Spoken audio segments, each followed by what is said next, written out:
세력들이 힘을 합쳐서 키운 이 더불어민주당의 반란, 이런 좀 공격적인 그런 제목을 한번 달아봤습니다.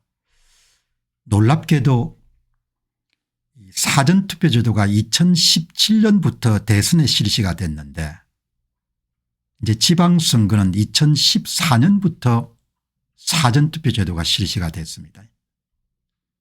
그런데 이제 제야 전문가님 도움을 받아 가지고 분석을 해보니까 2014년 사전투표가 시작되던 2014년 지방선거부터 선거에 손을 댔네요. 그리고 표를 받는 측은 모두 민주당입니다.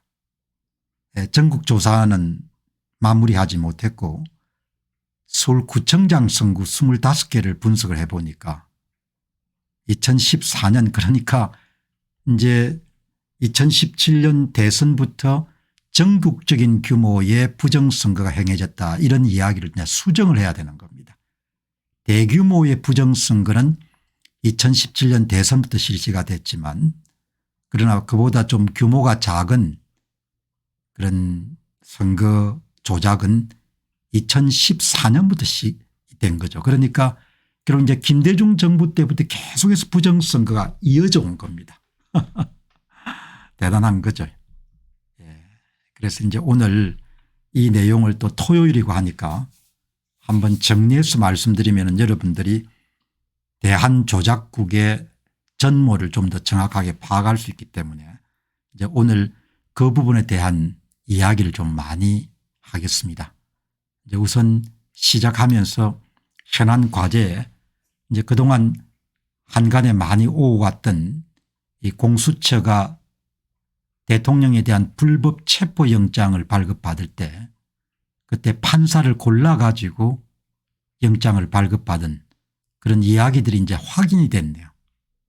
그러니까 참 대한민국이 이 불법이라는 것이 거의 거침없이 이제 실행에 옮겨지고 불법을 저지른 사람들이 누구도 이렇게 법의 그런 형벌을 받거나 이런 일이 없기 때문에 사회 모든 분야에 불법이 무법이 그렇게 난무하는 그런 시대가 돼버린 것 같습니다. 오늘 이 조선일보의 일면 톱 기사는 윤갑근 검사장 출신이죠. 대통령 적 변호인단을 거의 이끌고 있는 윤갑근 변호인단 측의 변호사분이 공수처 압수수색 영장 중앙지법 기각, 중앙지법에서 2차례나 기각을 했네요. 이후에 서부지방법원에서 영장을 발급해 줄 수 있는 차은영 이런 사람들을 선택해 가지고 이렇게 이제 한 거죠. 뭐 사회에 온전한 게 거의 없는 겁니다. 그러니까 한간에 이야기되던 이야기들이 거의 대부분 사실이다. 윤갑근 변호사는 수사 기록을 확인한 바 고위공직자범죄수사처가 2024년 12월 6일 날 윤 대통령을 피의자로 명기한 압수수색 영장을 청구했다가 기각이 됐고 한 번 기각이 됐고 같은 날 윤 대통령에 대해 청구한 통신영장도 기각됐다. 총 3건이 기각됐으니까 총 3건이 기각된 상태에서 이제 본인들 요구를 들어줄 수 있는 서부지법에 신청해 가지고 한 거니까 판사 쇼핑, 영장 쇼핑, 이게 이제 사실인 걸로 드러난 거죠. 그러니까 뭐 대통령을 일단 감옥에 집어넣고 본인들이 정한 시나리오에 따라 가지고 탄핵을 강행하는, 이제 그 이후에는 얼마나 참 참담한 일이 벌어지겠습니까.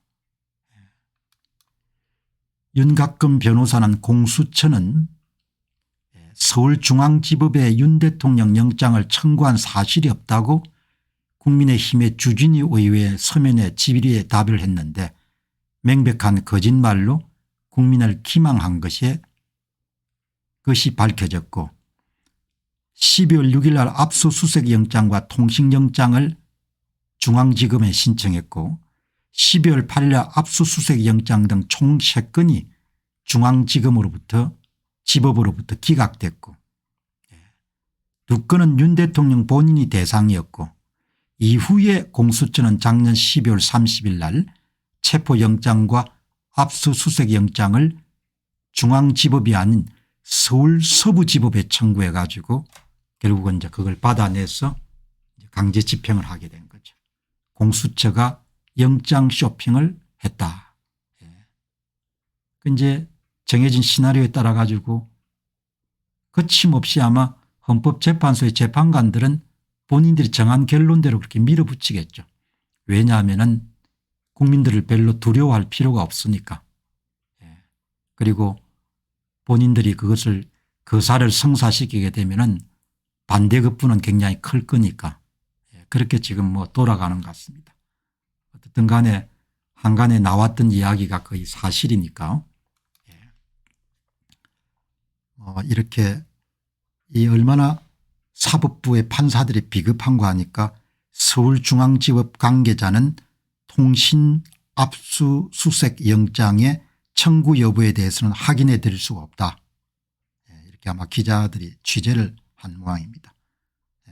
이제 그게 이제 알려졌으니까 이게 1월 2일자 압수수색 영장을 가지고 한참 문제가 될 때 법조계에서 나왔던 발급을 받기 위해서 본인들의 그런 뜻을 수용할 수 있는 판사를 선택해 가지고 서부지법에 영장 청구를 했다. 이런 내용이 이제 알려진 거죠. 자,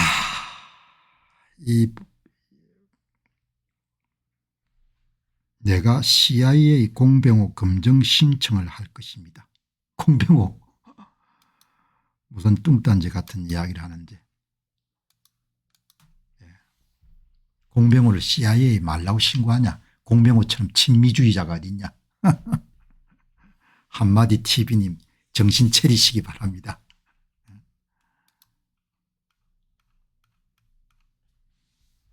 방송이 재미가 없으면 딴 데 가서 들으시고. 자, 공병호 TV처럼 이렇게 정론을 펼치는 방송이 그렇게 드물지 않습니까? 없는 건 아니겠지만 그게 고맙게 들어야 되는 거예요. 요즘 세상에 이렇게 여러분들 정론을 펼치기 위해서 심혈을 기울여서 노력하는 사람들이 얼마나 많이 됩니까? 한마디 TV님 들어오셔가지고 방송 고맙습니다 이런 이야기는 못할 망정 CIA 검증 신청해 보시기 바랍니다. CIA가 이분은 대단한 분이다 막 이렇게 이야기할 겁니다. 그러니까 그렇게 정신들을 못 차니까 앞으로 자식들하고 얼마나 고생을 하겠어요. 자, 보시고 이제 조선일보가 선거 부정 문제를 다루네요. 어제 여러분들 무슨 추적 60분인가 KBS 들었는지 모르겠지만 그 PD들이 다 맛이 갔으니까 제대로 방송을 했겠습니까? 진짜 한심한 사람들이죠. 2020년 4.15 총선이 끝나고 5년이 된 겁니다. 한국 사회 진짜 문제입니다. 엄청나게 큰 문제입니다. 5년이 지났는데 지금도 음모론 이렇게 떠들고 있으니까 서울법대를 나와서 지금 배웠다는 인간들이 이런 뭡니까? 투개표